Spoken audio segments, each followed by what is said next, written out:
In the darkest of times, brave men and women stood up. When oppressed, they rose. Together, they fought for greater justice, respect, and compassion. They had a dream for a better future.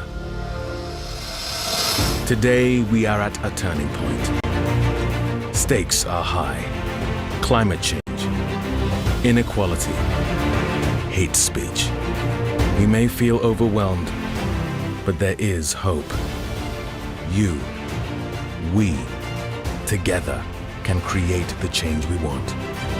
By speaking out, by standing up, by taking action. Be the leader you are looking for. Stand up for human rights.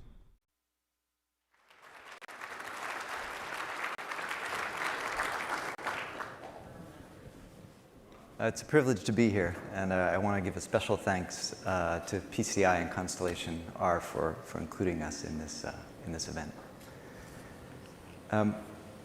What do human rights have to do with you? What does this video have to do with you?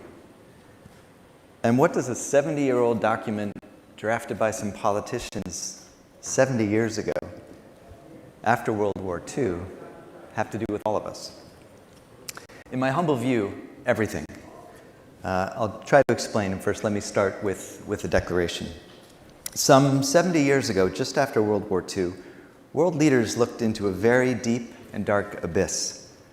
60 million dead was about 3% of the world's population at that time, and among them 400,000 citizens of this country gone. 2 Japanese cities, nuclear bombs falling upon them. A Holocaust. A war and a Holocaust that were built upon discrimination and hate speech, nationalism, demagoguery, disinformation. And a war and a Holocaust that were also built on the economic disparity and a sense of desperation from the middle and lower classes during the Great Depression of the 1930s. A war and a Holocaust essentially built on the denial of human rights. It's hard to imagine the depth of this abyss that world leaders looked into after World War II, but it clearly pushed them together. Russia, United States, China, Cuba, Saudi Arabia, all came together, put aside enormous political differences, mistrust, security, competition, to draft this document to prevent future catastrophes from happening.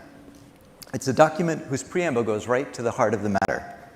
And I quote, "Disregard and contempt for human rights have resulted in barbarous acts.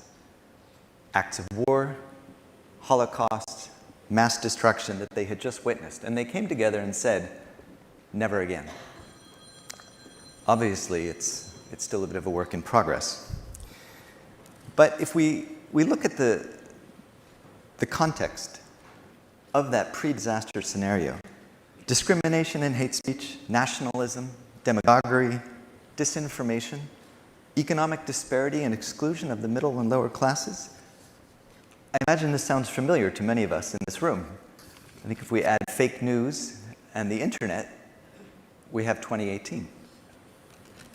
In today's world of rising populism and economic exclusion and pushback on our most fundamental principles of rights and democracy, this declaration gives us a foundation for building peace, gives us an anchor for promoting justice and dignity. It gives us all a lever to push back against the pushback. It declares in its very first article, all people, not men, all people are born free and equal in rights and dignity. This was very progressive. This is 1948. This is all people. It gives us a universal foundation in the struggle for social and economic justice, for rights to adequate housing, to healthcare, to education, to opportunity. And it also protects our civil and political rights to privacy, online and offline, to freedom of expression, to freedom of association. Importantly, it's a universal declaration. It crosses all borders. It was put together by the world leaders of that time, and it represents universally agreed to principles. It's not an ethical framework.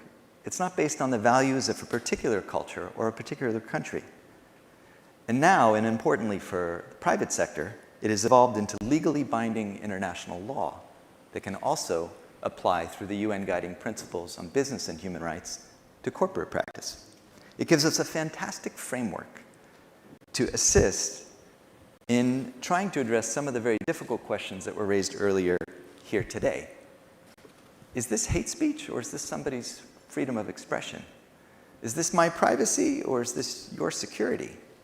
These are not simple questions, but the human rights framework gives us a basis upon which we can start to answer them. The Declaration provides inspiration for those working to protect all of our human rights, and it couldn't be more relevant today. It's our foundation and our tool to hold governments and world leaders to account. And importantly, it's a pillar upon which to avoid repetition of the mistakes of the past. So at this point, maybe you're saying, okay, it's a bit idealistic, but I get it. But I'm a technologist. I'm a programmer. I'm a policymaker. I'm an investor supporting startups, supporting tech. What's this got to do with me? I'm making technology for a better world. New technologies certainly have enormous potential to tackle some of the fundamental human rights issues of today and address many of the human rights, and especially the social and economic rights issues that are outlined in the Declaration.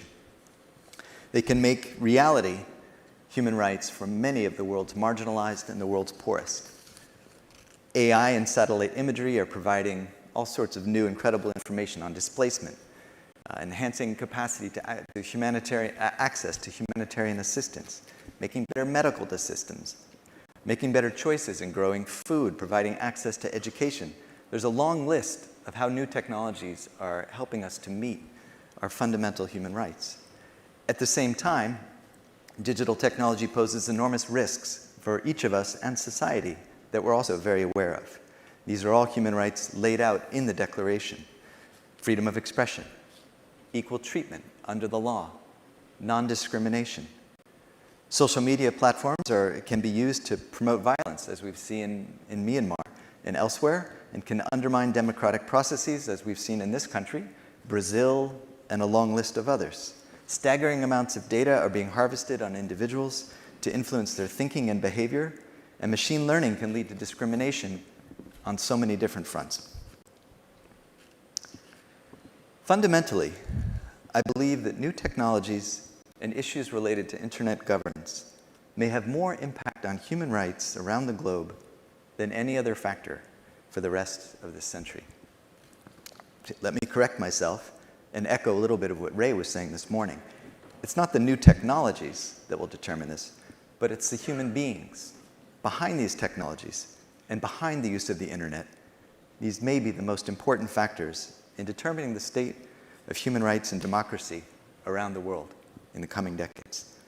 And this is why I feel it's so important for all of us in this room to be reaffirming our commitment to the universal values embedded in the Declaration and making sure that a human rights-based approach is baked in to the design and the development of new technologies, of technology policies, and that human rights impact assessments are used to mitigate potential harm, to guide the deployment and monitor the use of new technologies. And this is why UN Human Rights hopes to establish a presence here in Silicon Valley so we can engage some of these challenges. Let me leave you with a few questions as I'm running out of time. They're a bit provocative, but are designers and programmers here in the room, as they conceive and design a new product or platform, are they considering the potential human rights impact, both potential positive human rights impact or potential harm? Are those involved in policy, developing terms of service, assessing the human rights of their decisions?